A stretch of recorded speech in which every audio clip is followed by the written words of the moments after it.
വിഴിഞ്ഞം യാഥാർത്ഥ്യമാകുന്നതിന് മുമ്പാണെങ്കിൽ ഞങ്ങൾ തിരുവനന്തപുരത്ത് ലൊക്കേറ്റ് ചെയ്തിരിക്കുന്ന ഒരു കയറ്റുമതി ഫേം ഞങ്ങൾ സ്പെയിനിലേക്കൊരു കാർഗോ അയക്കണമെങ്കിൽ ഞങ്ങളുടെ ഏറ്റവും അടുത്തുള്ള ഞങ്ങൾക്ക് കൊച്ചിയും തൂത്തുക്കുടിയും ഏകദേശം ഒരേ ഡിസ്റ്റൻസാണ്. ഏതാണ്ട് 300-ൽ താഴെ കിലോമീറ്ററുകളാണ് തിരുവനന്തപുരത്ത് നിന്ന് തൂത്തുക്കുടിയിലേക്കും കൊച്ചിയിലേക്കുമുള്ളത്.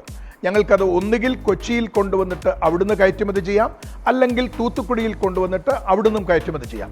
പക്ഷേ ഈ 2 പോർട്ടുകളിൽ പോയാലും ഞങ്ങൾക്കുള്ള ഏറ്റവും വലിയ ബുദ്ധിമുട്ട് എന്ന് പറയുന്നത് സ്പെയിനിലേക്ക് ഒരു ഡയറക്റ്റ് സർവീസ് അവിടെ നിന്നില്ല. ഒരു മദർ വെസൽ ഈ സ്പെയിനിലേക്കോ അല്ലെങ്കിൽ മറ്റ് മെഡിറ്ററേനിയൻ പോർട്ട്സിലേക്കോ ഒരു മദർ വെസൽ ഈ 2 പോർട്ടിലും വരുന്നില്ല എന്നുള്ളതാണ് അതിൻ്റെ ഏറ്റവും വലിയ പരിമിതി.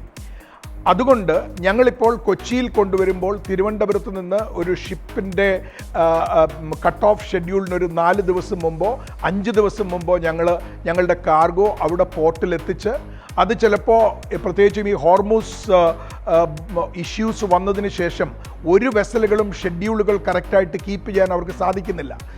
വളരെ ഇൻഡെഫിനിറ്റായിട്ടുള്ള ഡിലേയ്സ് പല വെസലിൻ്റെയും അറൈവലിലും ഡിപ്പാർച്ചറിലും ഒക്കെ ഉണ്ടാകുന്നു. അങ്ങനെ വരുമ്പോൾ നമുക്കുണ്ടാകുന്ന പ്രശ്നം കുറേ ദിവസം ഒരു 5 മുതൽ 10 ദിവസം വരെ കൊച്ചിയിൽ ഇത് കാത്തു കിടക്കേണ്ടി വരുന്നു. അത് 7 ദിവസം കഴിയുമ്പോഴേക്കും ഞങ്ങളിതിന് ഡിറ്റൻഷൻ ചാർജസ് കൊടുക്കേണ്ടി വരുന്നു. അത് ഫ്രോസൺ ഫുഡ് ആണെങ്കിൽ ശീതീകരിച്ച റീഫർ കണ്ടെയ്നേഴ്സ് ആണെങ്കിൽ റീഫർ കണ്ടെയ്നേഴ്സിന് പ്ലഗിംഗ് ചാർജ് കൊടുക്കേണ്ടി വരുന്നു. ഇതൊക്കെ വലിയ അനുബന്ധ ചെലവുകൾ, വളരെയധികം എക്സ്ട്രാ അഡീഷണൽ എക്സ്പെൻഡിച്ചർ ഇൻകർ ചെയ്യുന്ന കാര്യങ്ങളാണ്. അപ്പോൾ അത് കഴിഞ്ഞിട്ട് ഇത് പോകുന്നത്, ഇത് ഇത്രയും കഴിഞ്ഞാലും ഇത്രയും കാത്തിരുന്നതിന് ശേഷം നമ്മളുടെ കണ്ടെയ്നർ കയറുന്നത് വീണ്ടും ഒരു മദർ വെസലിലേക്കല്ല, ഒരു ഫീഡർ വെസലിലേക്കാണ്.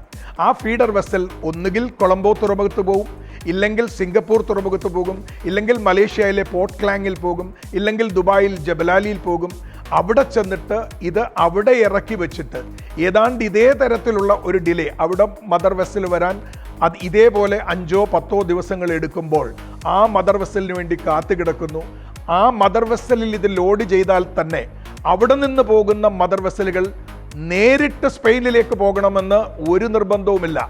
ആ ഷിപ്പിംഗ് ലൈനിൻ്റെ എക്കണോമിക് നീഡ്സ് അല്ലെങ്കിൽ അവരുടെ ബിസിനസ് ഇൻട്രസ്റ്റ് അനുസരിച്ച് അത് വിവിധ പോർട്ടുകൾ കോൾ ചെയ്തേക്കാം.